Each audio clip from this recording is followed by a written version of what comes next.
జగన్ మాట్లాడిన ప్రతి మాట గత 5 ఏళ్లలో తాను చేసిన అరాచకాలే గుర్తుకు వచ్చేలా ఉన్నాయి.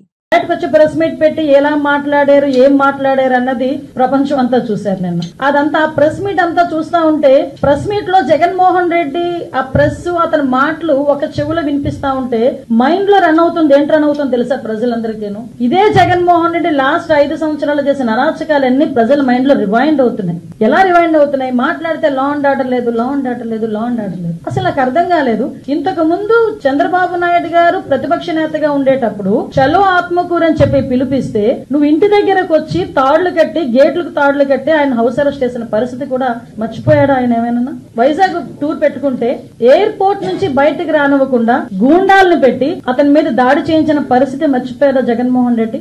లా అండ్ ఆర్డర్ గురించి మాట్లాడుతున్నాడు ఆయన. ఇప్పుడు ఆయన ఎక్స్ సీఎం గా చంద్రబాబు నాయుడు గారు ఉన్నప్పుడు ఆయన చేసిన అరాచకాల్లో ఏదో మచ్చుకు కొన్ని చెప్తున్నా.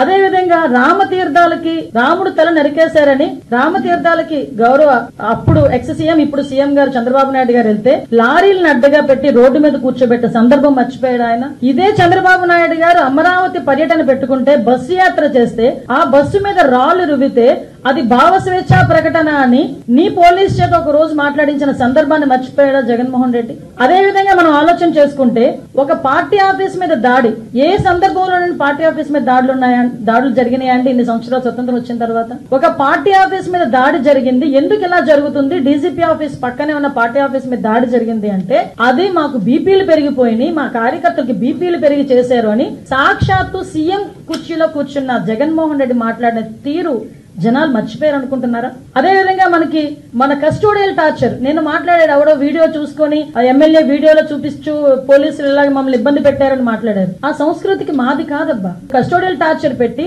ముసుగులు వేసుకుని కొడుతూ వీడియో కాల్లో చూసి ఆనందపడిన సందర్భాలు మీరు మర్చిపోయారేమో గానీ ప్రజలు ఇంకా మర్చిపోలేం. మేము ఎలాగో మర్చిపోలేం, ప్రజలు కూడా మర్చిపోలేం. లోకేష్ గారి మీద కేవలం ప్రశ్నించినందుకు 23 కేసులు పెట్టిన పరిస్థితి మర్చిపోయారు. మరి ఈ రోజు నువ్వు వచ్చి లా అండ్ ఆర్డర్ గురించి మాట్లాడతావు, చంద్రబాబు నాయుడు గారి గురించి మాట్లాడతావు, పవన్ కళ్యాణ్ గారి గురించి మాట్లాడతావు. పవన్ కళ్యాణ్ అక్కడ సీఎం మీద కేసులున్నాయి, డిప్యూటీ సీఎం మీద కేసులున్నాయి. సీఎం ఇప్పుడున్న సీఎం గారిని రోడ్డు మీద నిలబెట్టావు, డిప్యూటీ సీఎం గారిని రోడ్డు మీద పడుకోబెట్టావు.